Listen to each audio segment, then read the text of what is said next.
वो मूर्ति भंजक लोग थे। इस्लाम तो था और है आज भी मूर्ति भंजक प्रबल रूप में। इस्लामिक शासन के दौरान जो आपकी 10-12 बड़ी वैभवशाली यूनिवर्सिटीज थी, विश्वविद्यालय थे, उदंत त्रिशिला, और इन सब का विनाश हो गया। वीणा वादन तत्वज्ञो जाति श्रुति विशारदः तालज्ञो अप्रयासेन मोक्ष मार्गम प्रयच्छति। लोग कहते हैं संस्कृत को देव भाषा कहा, नहीं, वाणी जो है वो देवी है, सरस्वती है। और हमने भाषा के भेद भी नहीं किए। भारतीय परंपरा ये थी जो तुलसीदास ने बिल्कुल स्पष्ट कर दिया, अगुण सगुण नहीं कछु भेदा। निर्गुण जो है वो ही सगुण है, सगुण जो है वो निर्गुण है। ये सगुण उपासना को हेय करना, निर्गुण को ऊपर करना, ये चलता रहा। जवाहरलाल से ये और बढ़ गया। तो प्राचीन भारत में ब्राह्मण जो था वो सोने का हार नहीं पहन सकता था, उसकी पत्नी भी नहीं पहन सकती थी। थोड़ा बहुत वो कान में आपातकाल के लिए सोना लगा सकता था, और फिर उसको घर में धन नहीं रखना था, भिक्षा मांगनी थी। तो और लोग ये तो देख लेते हैं कि ब्राह्मण शाप दे सकता था, लेकिन लोग ये नहीं दे सकते कि वो रहता भूखा था, निर्धन ही होना उसका धर्म था। और जितने भी हमारे संत उस समय हुए, विवेकानंद जी हुए, उन्होंने जो बातें कही, वो बातें सब की सब जो थी वो निर्गुण उपासना को श्रेष्ठ रखने की थी। लेकिन स्वामी विवेकानंद के गुरु स्वयं तो सगुण उपासक थे।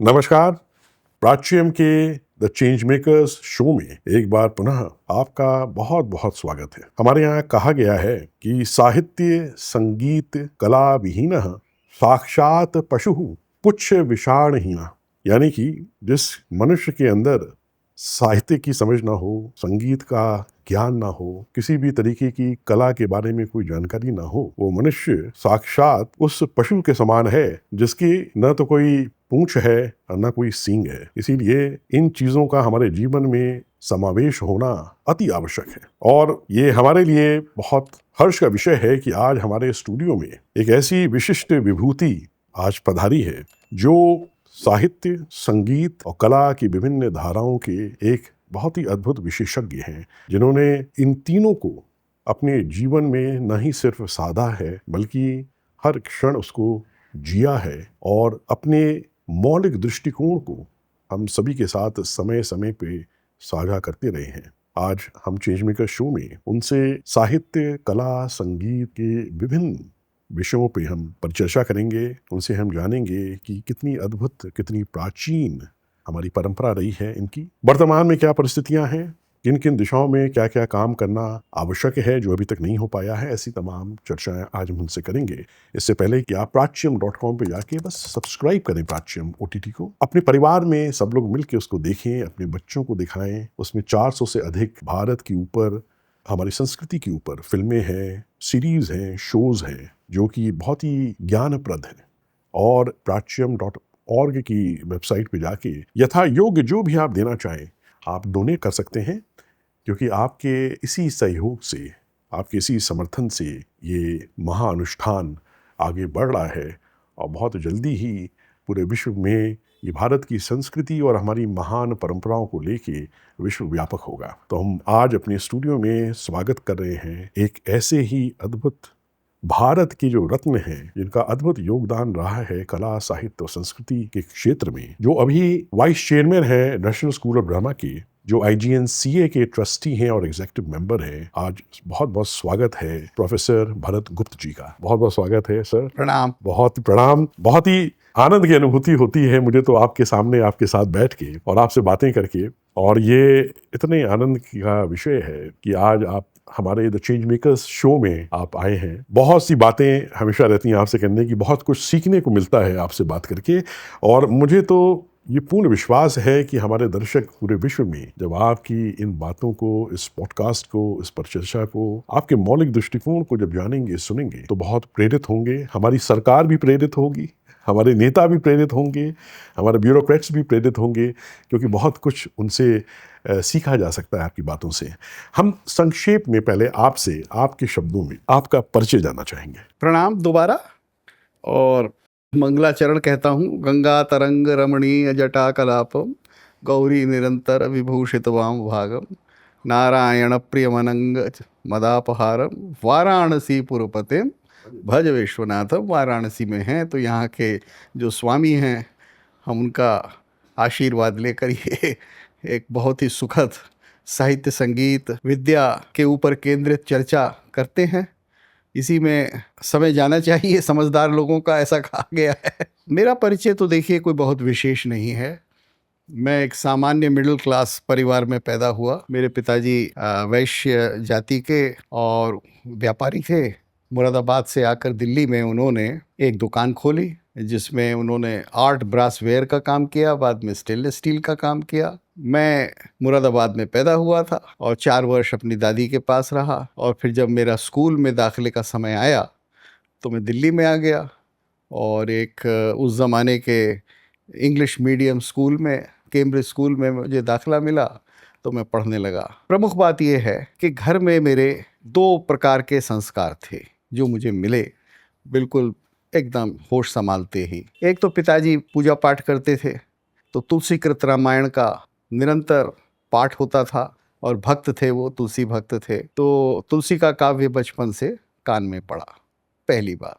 दूसरे, भगवत गीता इत्यादि का पाठ भी करते थे, तो कुछ संस्कृत भी कान में पड़ी। 6-7 वर्ष की आयु में मैंने शायद सारी भगवत गीता कंठस्थ कर ली थी। और फिर मैं स्कूल गया तो अंग्रेजी पढ़ी, और साथ साथ घर में मेरे चाचा जी जो थे वो शास्त्रीय संगीत के साधक थे, और उत्तर भारतीय शास्त्रीय संगीत जिसको हम कहते हैं ख्याल गायकी इत्यादि, उसका अभ्यास करते थे, और अक्सर अच्छे अच्छे कलाकारों को बुलाकर बैठक करते थे। तो बचपन से ही जो रागदारी है और जो श्रेष्ठ संगीत है वो मैंने सुना, और मैं वही आज तक सुनता हूँ। वही मेरा वही मेरा सहारा है, ये कहा जाए तो।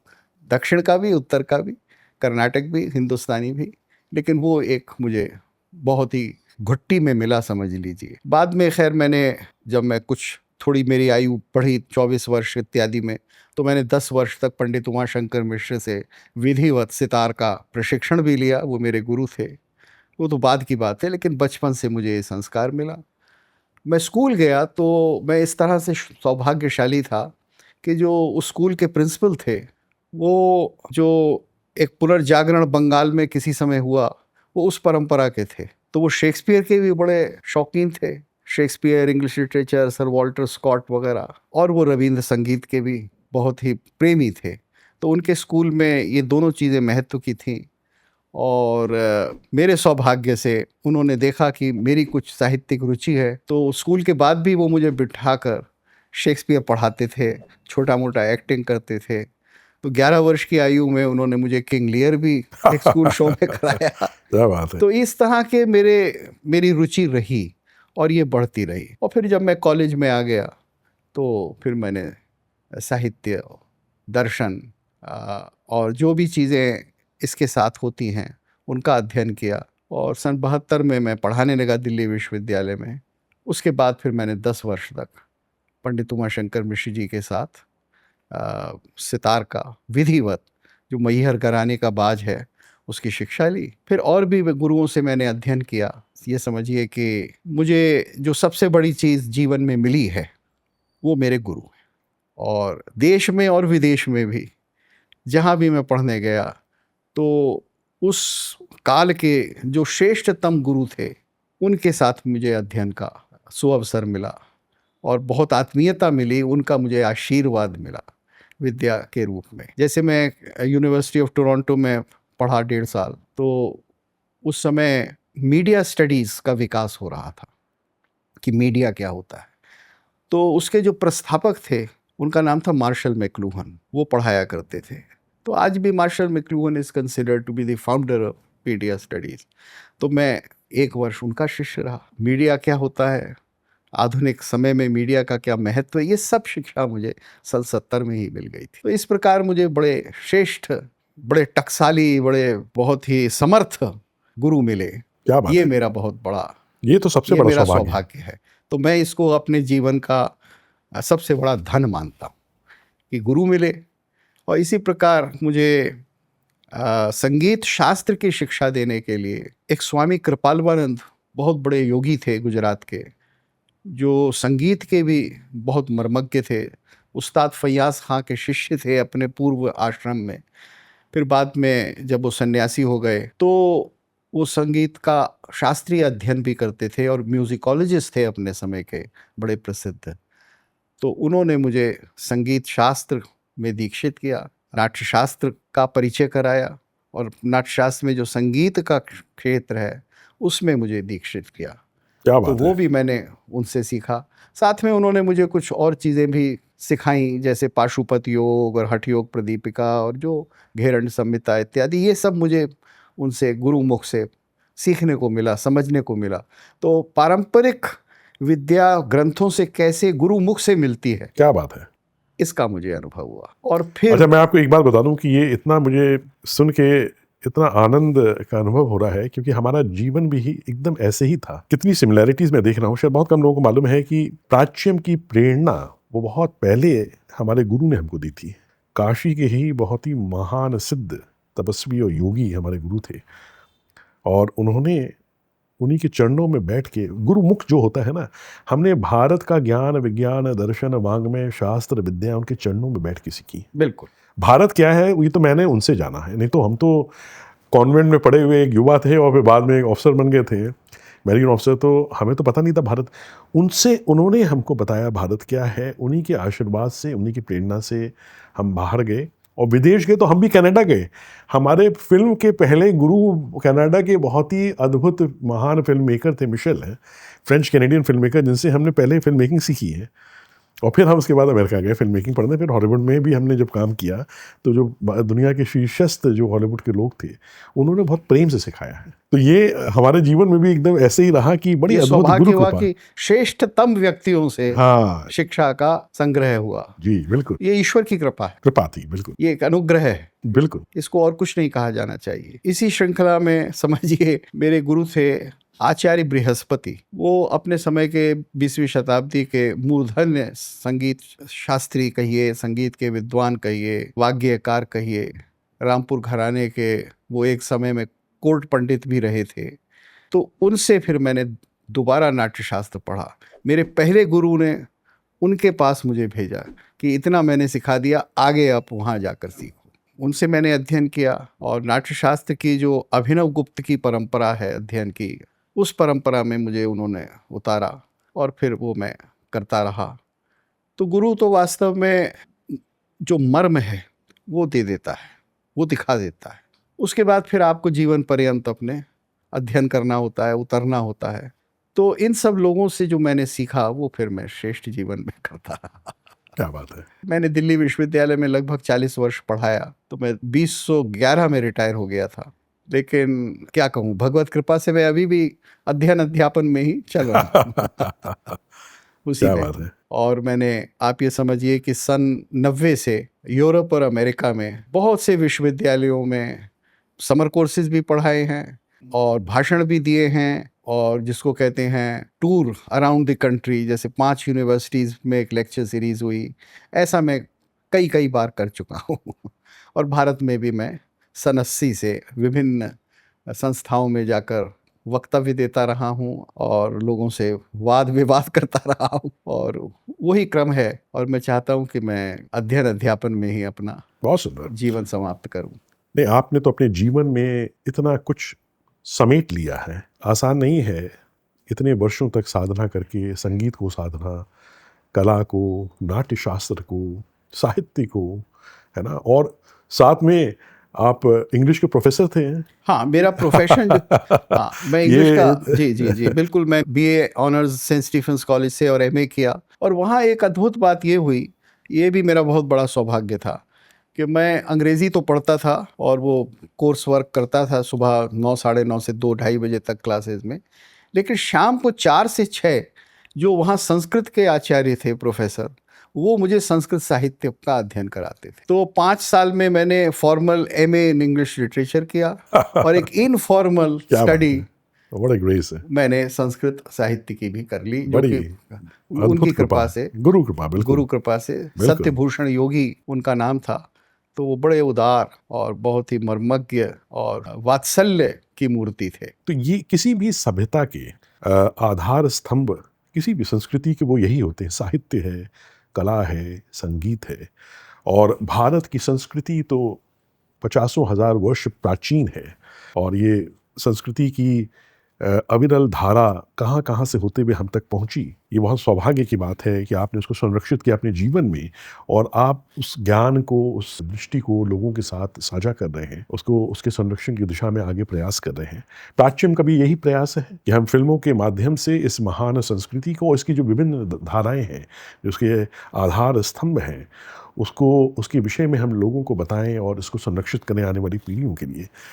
लेकिन हम आपसे ये पूछना चाह रहे थे कि बहुत सी चुनौती से होके हमारी संस्कृति, हमारी सभ्यता पिछले, खास तौर से पिछले 1000 वर्षों में जो क्राइसिस, एक एग्जिस्टेंशियल क्राइसिस से हम गुजरे हैं, क्या नहीं हुआ हमारे साथ है, लेकिन उसके बावजूद भी हम इसको संरक्षित करके, बचा के यहाँ तक लेके आए हैं। बहुत ही कठोर समय हमने देखा है, हमारे पूर्वजों ने देखा है, लेकिन हम इसको बचा के लाए हैं। तो क्या इस समय, क्या वर्तमान में स्थिति है, पिछले कुछ दशकों पे अगर आप प्रकाश डालें कि क्या क्या काम हुआ है, क्या क्या काम और अभी बाकी है, अपेक्षित है, किस तरफ, अगर आपसे पूछें, क्योंकि आप इसके विशेषज्ञ हैं, तो समाज को, समाज में जो स्थापित लोग हैं उनको, चाहे वो ब्यूरोक्रेट्स हो, चाहे वो पॉलिटिशियंस हो, हमारे नेता हो, चाहे वो ये सरकार हो, ये सबकी एक सामयिक ये एक जिम्मेदारी है कि वो सब लोग बहुत ही गंभीरता से, बहुत ही सजग होके इस दिशा में नहीं सिर्फ सोचें, बल्कि जितना भी संभव हो उतना प्रयास करें, और ये सुनिश्चित करें कि हम इसकी संरक्षण के लिए हम और क्या क्या कर सकते हैं। तो क्या क्या पिछले दशकों पे हुआ है, कहाँ अच्छी चीज़ें हुई, कहाँ चीज़ें नहीं हो पाई, वर्तमान में क्या परिदृश्य है, थोड़ा इसके ऊपर प्रकाश डालिए। मैं अपनी समझ से ये कहूँगा, कला की अवधारणाएं जो हमारी पारंपरिक हैं वो हमारे लिए थोड़ी सी धूमिल हो गई हैं, और हमने कला को कुछ पाश्चात्य दृष्टि से देखना आरंभ कर दिया। समझिए 19वीं शताब्दी में ही ऐसा होने लगा। तब तो खैर हम परतंत्र थे, अंग्रेज़ी शासन में थे, लेकिन वो हो गया। वो ये हो गया कि कला हमारे लिए एक गंभीर विषय या पुरुषार्थ नहीं रही। देखिए, जो 4 पुरुषार्थ हैं, धर्म, अर्थ, काम और मोक्ष, तो उसमें धर्म और अर्थ में काम जो है, तो काम का अर्थ ही ये है कि अपनी इच्छाओं की सौंदर्य के साथ पूर्ति हो।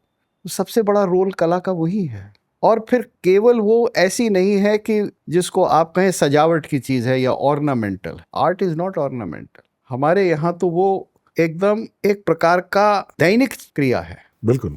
हमारे गुरु ने लिख के दिया हमें, कलाकार भी योगी है। क्या बात है। शास्त्र चिंतन भी ध्यान है।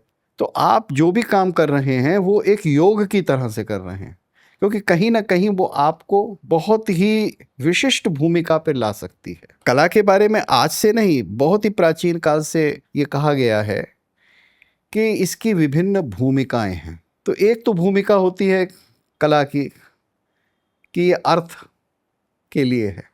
आप एक सुंदर खिलौना बनाते हैं, उसके 50 एडिशन निकालते हैं और फिर उसे बेचते हैं। तो एक तो ये यूटिलिटेरियन अप्रोच है, और इसका एक अर्थकारी है कला। तो आपको अर्थ प्रदान करती है, लोगों की आजीविकाएं होती हैं, और कलाकार आजीविका का भी साधन बनाते हैं, बनाना ही चाहिए। एक चीज़ तो ये है। और फिर दूसरी चीज़ है कि कला शिक्षा के लिए होती है, क्योंकि आप केवल उपदेश से काम नहीं चला सकते। तो उपदेश जहाँ रुक जाता है, वहाँ सरस रूप में कला आपके मन में उन सिद्धांतों को, उन वैल्यूज़ को उतार देती है, तो वो समझाती है। यही नाट्य का क्षेत्र है, और इतना बड़ा दर्जा दिया गया है कि जो नाटक है और जो नाट्य वेद है वो पंचम वेद है। उसमें चारों वेदों का, क्या बात है, चारों वेदों का सार मिला हुआ है।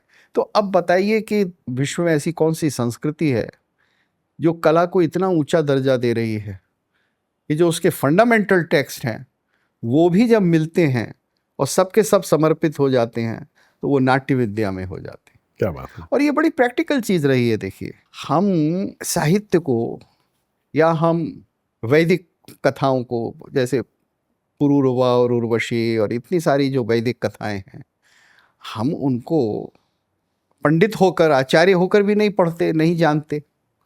लेकिन जब नाटक में देख लेते हैं तो वो हृदयंगम हो जाती हैं, दिल में उतर जाती हैं। बचपन से हमने उनको देखा। बचपन में पहले आप नाट्य के द्वारा, रामलीला के द्वारा, परफॉर्मेंस के द्वारा ही तो रामायण महाभारत को जानते हैं। बहुत सही कहा आपने। फिर बाद में आप अध्ययन करते हैं। कुछ लोग अध्ययन करते हैं, कुछ नहीं करते।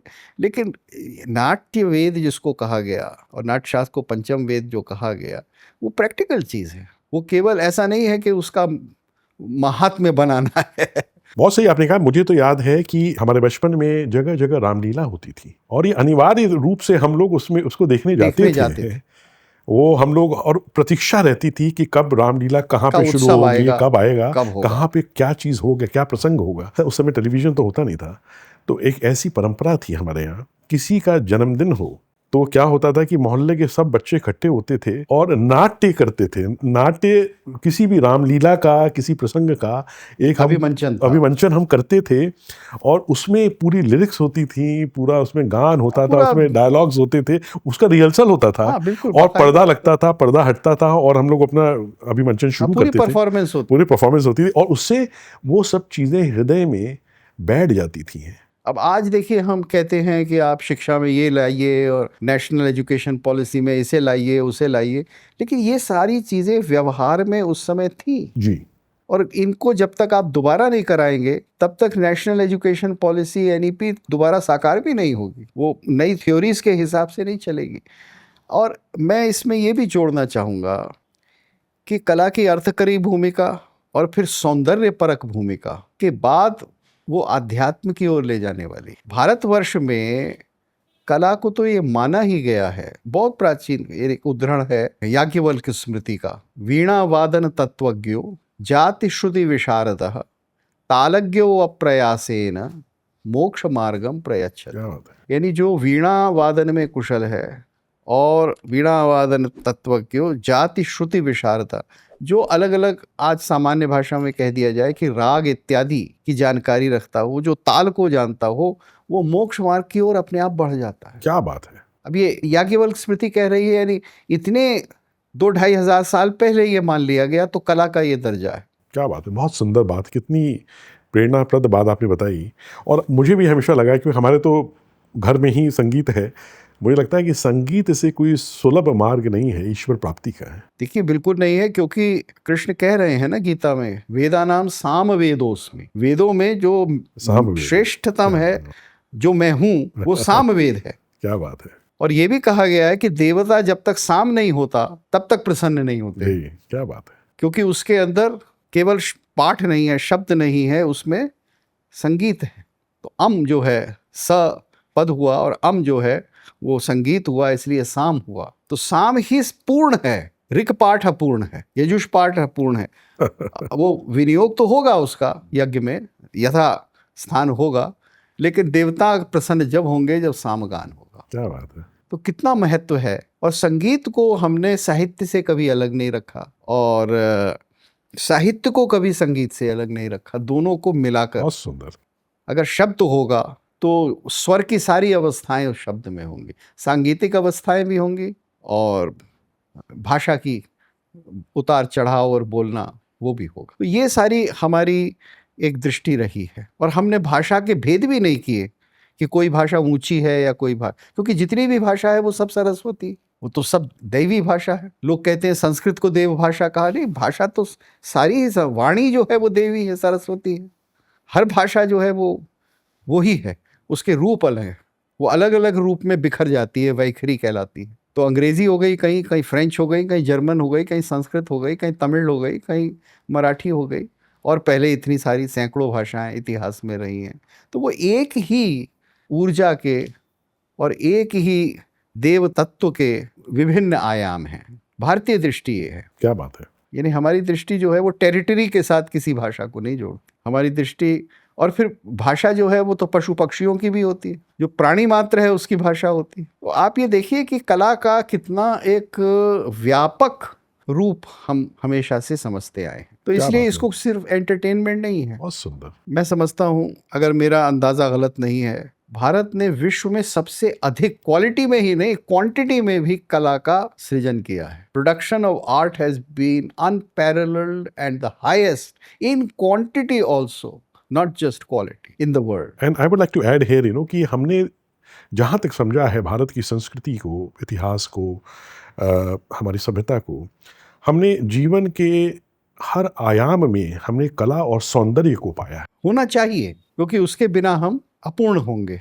जैसे आप हमारे अगर स्थापत्य देख लीजिए मंदिरों के, वो कला के उत्कृष्ट उदाहरण है। बिल्कुल बिल्कुल, उसमें संपूर्णता है, संपूर्णता है, और हर कला एक दूसरे से जुड़ी हुई है। तो मंदिर में सब चीजें होंगी, काव्य होगा, कविता पाठ होगा, वेद पाठ होगा, सामगान होगा, व्याकरण पढ़ाया जाएगा, उससे संबंधित जो भी संस्थाएं हैं उनमें, और वहाँ शिल्प भी होगा, वहाँ नृत्य भी होगा, वहाँ संगीत भी होगा, देवोपासना भी होगी, और जितनी और छोटी छोटी कलाएं हैं, माला बनाना और रंगोली बनाना, शिल्प बनाना और गढ़ाई करना, कारपेंट्री करना और रथ निकालना, रथ यात्रा निकालना, ये समग्रता उसमें करना। तो जब हम अतीत को देखते हैं, अतीत के इस वैभव को देखते हैं सर, इसीलिए प्रोफेसर गुप्ता मैं आपसे पूछता हूँ, जो एक अद्भुत उपलब्धि रही भारत की अनेक कला के क्षेत्रों में, जो एक सौंदर्य हमें दिखता है कला का हर जगह प्रतिबिंबित, इन महान अक्षुण्ण परंपराओं को हम देखते हैं, और जब वर्तमान में चीज़ों को देखते हैं तो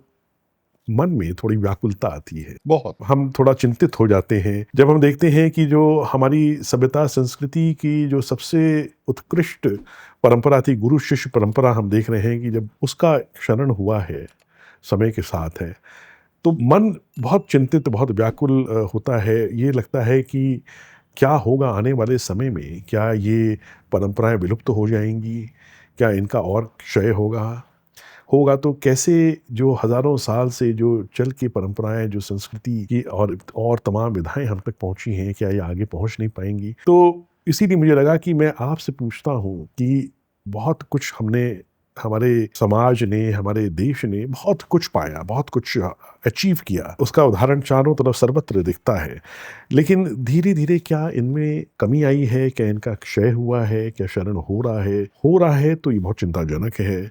इस दिशा में संपूर्ण जितना भी हिंदू समाज है, जितने भी भारतीय हैं पूरे विश्व में, उनको क्या करना चाहिए, कैसे हम सरकार का, सिस्टम का, ब्यूरोक्रेट्स का ध्यान इस तरफ आकृष्ट करें कि वो सही समय रहते सही कदम उठाएं, सही दिशा में सही प्रयास करें। ये बहुत आवश्यक है, क्योंकि शायद उनको भी पता नहीं कि क्या करना है, किस तरीके से इसके क्षय को रोका जा सकता है। तो थोड़ा इस पे आप हमको, मेरे मन में ऐसे बहुत से सवाल हैं, आप थोड़ा प्रकाश डालिए। A quick pause. Every story we create at Prachyam is born from deep passion for Bharatiya culture and heritage. To help us continue this Anushthan, please be a part of this. Subscribe to this truly Bharatiya OTT at www.prachyam.com or scan this QR code of prachyam.org to donate for this cause. Your support helps us keep this cultural journey alive. Be a part of this dharmic resurgence. Every drop counts. Now, back to your experience. Jai Shri Ram. किसी चीज को, किसी एक विद्या को केवल उसी को लेकर समाज में उसका परिष्कार नहीं किया जा सकता। जब हमारे जीवन के जो अनेक सिद्धांत हैं, जो मौलिक सिद्धांत हैं हिंदू जीवन के, बड़ी स्पष्ट रूप में कहता हूँ, जब तक उन सबको समेटा नहीं जाएगा और उसको लेकर आप आगे नहीं बढ़ेंगे, तब तक केवल कला, केवल फिलॉसफी, केवल विज्ञान, साइंस या युद्ध कला, इसका विकास नहीं होगा। या तो पूरी संस्कृति अवनति की ओर जाती है या पूरी संस्कृति उत्कर्ष की ओर जाती है। तो उसमें सब चीजें आ जाती। अब प्रश्न ये है कि भारत पिछले कई सौ वर्षों से एक वुंडेड सिविलाइजेशन रहा है। इसे हमें मान लेना चाहिए। कुछ लोग नहीं मानते हैं। बिल्कुल मान लेना चाहिए, इसे मान लेना चाहिए, स्वीकार करना चाहिए, बिल्कुल। अब हमें अपने आप को हील जो करना है, तो क्या हील करेगा? अब मुसीबत ये है कि अंग्रेज जब भारत आया तो अंग्रेज ने हमारे अंदर जो हीन भावना उत्पन्न की, वो शायद इस्लाम ने भी नहीं की थी। इस्लाम विजयी हो गया, अधिकांश क्षेत्रों में उसका शासन हो गया, लेकिन उन्होंने हमारे सोचने के तरीके को बदलने में सफलता नहीं पाई। बहुत सही कहा। अंग्रेज ने वो पाली। तो अब आपको वो अनडू करना है कि जो सफलता, जिसको डीकोलोनाइजेशन सामान्य तौर पे कह देते हैं, लेकिन डीकोलोनाइजेशन का रास्ता क्या है? देखिए, मैं एक उदाहरण देता हूँ। हम सब पढ़ते हैं इतिहास में अपने कॉलोनाइजर्स के बारे में कि 16वीं शताब्दी में, यानी 1500s के अंदर यूरोप के अंदर एक रिनेसांस हुआ। वो रिनेसांस उन्होंने कैसे किया? उन्होंने ग्रीक और रोमन टेक्स्ट को रिवाइव किया, उसकी वैल्यूज को रिवाइव किया। जिन क्रिश्चियन वैल्यूज में वो टोटली फंसे हुए थे, उनको थोड़ा सा एक तरफ ना रख के थोड़ा सा उस पर कॉन्सेंट्रेशन कम करके उन्होंने ग्रीक वैल्यूज को, रोमन वैल्यूज को रिवाइव किया और कहा कि अब संस्कृति हम इससे अपनी बनाते हैं। और फिर इस हद तक गए कि उन्होंने कहा कि ग्रीक्स और रोमन्स जो हैं वो वेस्टर्न सिविलाइजेशन है और हम उनके उत्तराधिकारी हैं। तो कॉन्स्ट्रक्शन ऑफ वेस्टर्न सिविलाइजेशन हो गया और फिर उस सब का प्रयोग किया उन्होंने कॉलोनाइजेशन। यानी जो लोग डिफीट हो गए थे एक समय में, जो बिजेंटीन एम्पायर था उनका, क्रिश्चियन एम्पायर बहुत बड़ा, जो ऑटोमन एम्पायर ने खा लिया और उसके बाद ना उनके यहाँ कला रही, ना साहित्य रहा, ना संगीत रहा, ना कुछ नहीं रहा, एक प्रकार से विक्षिप्त सा सिविलाइजेशन चलता रहा, उसको उन्होंने जगाया दोबारा और जगाया, प्रबल बनाया इतना कि दुनिया भर में छा गए, सारे ग्लोब में जाकर उन्होंने अधिकार कर लिया। उनकी दृष्टि से तो बहुत बड़ा फायदा हुआ ना, हमारे लिए पराभव था, लेकिन उन्होंने किया। तो उन्होंने कैसे किया? क्लासिकल टेक्स्ट को लेकर, जो कि उनके अपने नहीं थे, दूसरे के थे। वो दूसरे के थे और दूसरे जिसका उन्होंने माना वो भी कहीं और से लेके आए थे। कोई कहीं और से लेके आए, वो भी भारत से बहुत सी चीजें गई, बहुत सी चीजें भारत से, बहुत सी चीजें इजिप्ट से, बहुत सी चीजें अफ्रीका से, यानी कहाँ से ग्रीक और रोमन सिविलाइजेशन बना। उनका भी कोई मौलिक अपना नहीं था, वो भी उन्होंने लिया जगह जगह। जी बिल्कुल। तो जब आप कुछ फंडामेंटल क्लासिकल टेक्स्ट को लेते हैं तो वो आपको पुनर्जागृत कर सकते हैं। अब हमारे पास तो अपने हैं, बहुत सुंदर, बहुत ही बढ़िया, क्योंकि वो तो टाइमलेस है एक्चुअली। हमारे पास दूसरे के, हमारे अपने हैं। अब हमने अपने को भुला दिया, हमारी पूरी शिक्षा व्यवस्था समाप्त हो गई। इस्लामिक शासन के दौरान जो आपकी 10-12 बड़ी वैभवशाली यूनिवर्सिटीज थी, विश्वविद्यालय थे, उदंतशिला और नालंदा और तक्षशिला तो पहले थी, लेकिन इतनी सारी जो थी, इन सब का विनाश हो गया।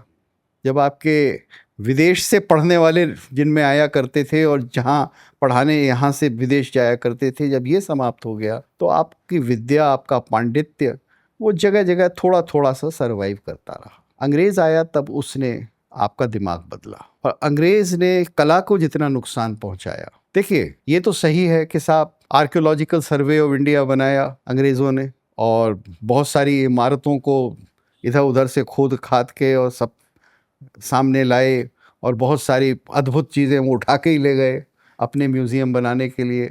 वो उनकी विजय पताका थी, वो ट्रॉफीज़ थी उनके लिए।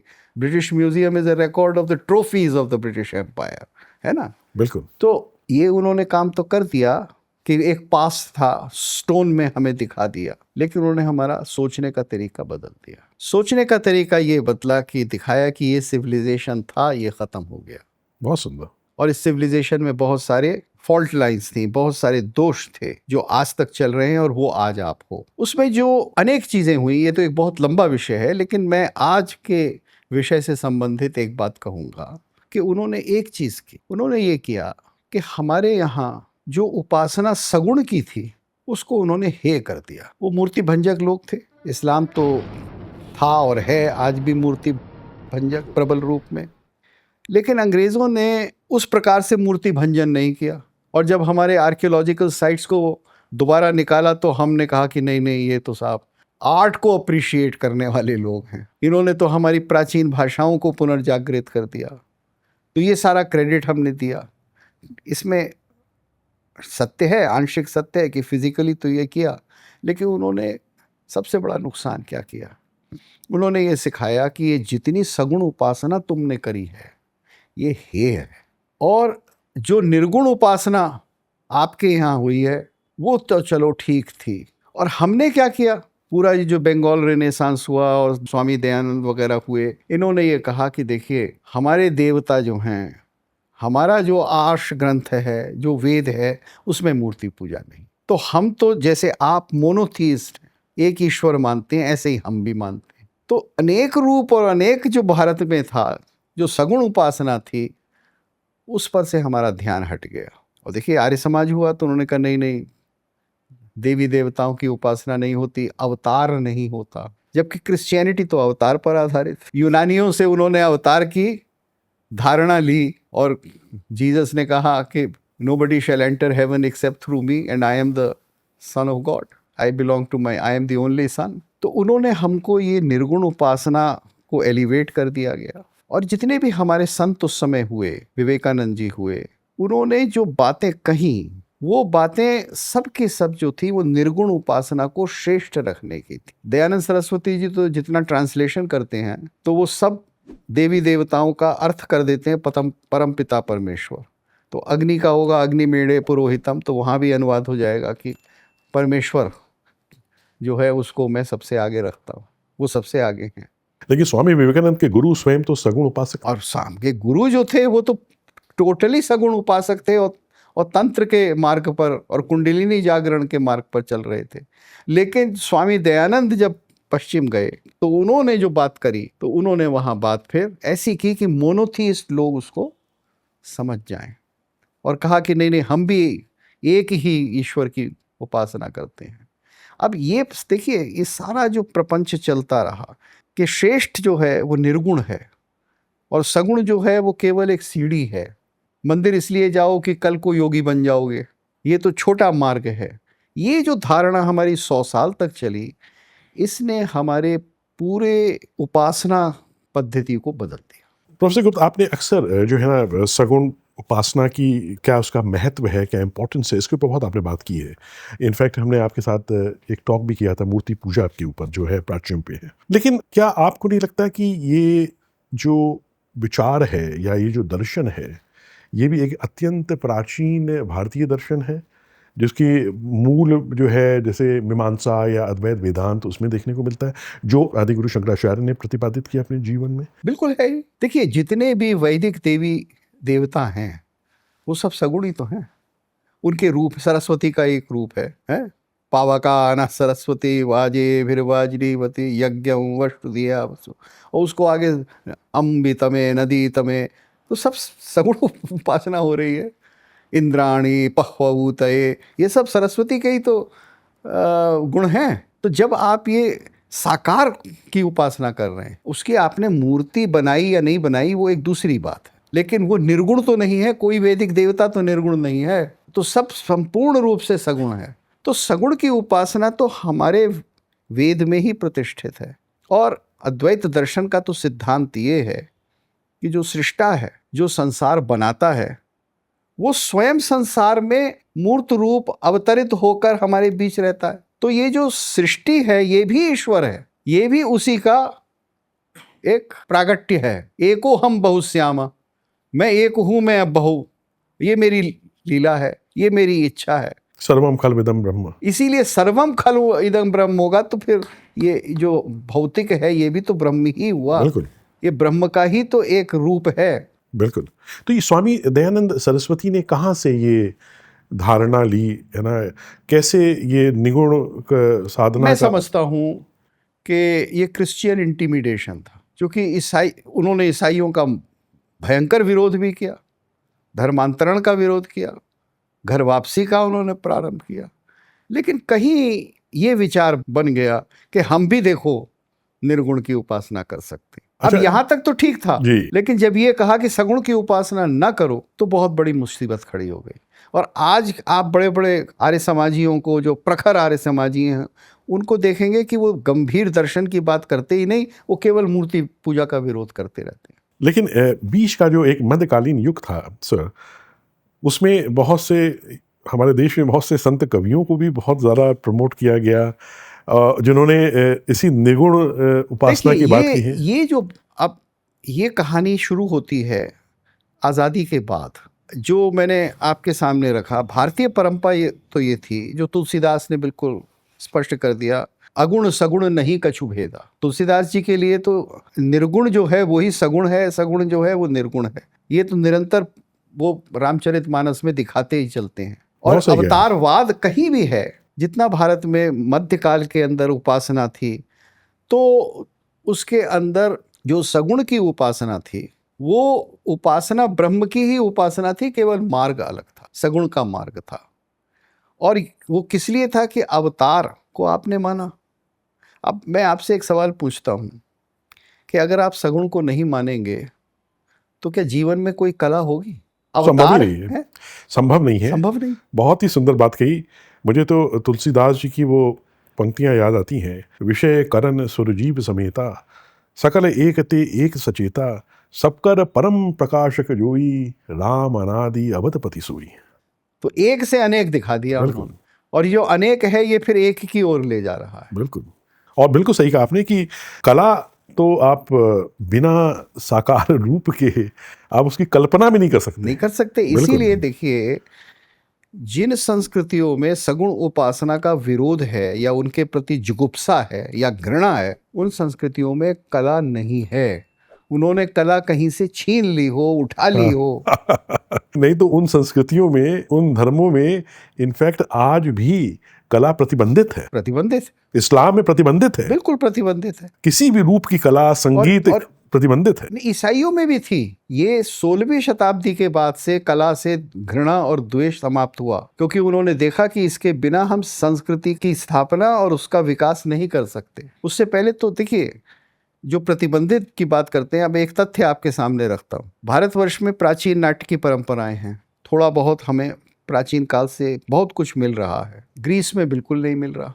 तो ग्रीक थिएटर को 4th सेंचुरी में किसने खत्म कर दिया? बंद कर दिया, प्रतिबंधित कर दिया ईसाइयों ने। उन्होंने थिएटर समाप्त कर दिया। तो दुश्मन थे वो कला के। और फिर एक पूरा समय, एक पूरा काल था, बड़ा लंबा कालखंड था, जिसमें वो मूर्ति भंजक थे। तो सारे विश्व में आप देखेंगे कि मूर्ति भंजकों का जो इतिहास है वो कलाद्वेषी, और जो कलाद्वेषी होंगे वो जीवन में हर प्रकार के रस के, हर प्रकार के कारुण्य के, सिंपथी के, कोमल भावों के विपरीत होंगे। बहुत सही कहा आपने। वो पूरी संस्कृति उस हिसाब से बनाएंगे, जैसे कम्युनिस्ट विचारधारा है। जैसे कम्युनिस्ट बहुत सही विचारधारा कहा है। आपने, बहुत सही कहा। अब आप देखिए, कम्युनिस्ट विचारधारा ने एक बहुत बड़ा रोल प्ले किया है हमारी संस्कृति का विनाश करने में। अब मैं आप उसको जोड़ता हूँ। देखिए, हमारे दयानंद जी हुए, ब्रह्मो समाजी हुए, इन्होंने निर्गुण रहस्यवाद इत्यादि किया। रविन्द्रनाथ ठाकुर इत्यादि हुए, वो भी एक प्रकार से निर्गुणवादी ही हैं, रहस्यवादी ही हैं, वो भी सगुण उपासक नहीं है। फिर हमारे गांधी जी हुए, वो भी उसी श्रेणी में आते हैं, क्योंकि वो सोशल रिफॉर्मर थे, लेकिन वो प्रैक्टिकल सगुण उपासना करने वाले व्यक्ति नहीं थे, मॉरलिस्ट व्यक्ति थे। मंदिर उनके लिए एक ऐसा स्थल था जिसमें शूद्र का प्रवेश हो जाए, हो गया, बात खत्म हो गई।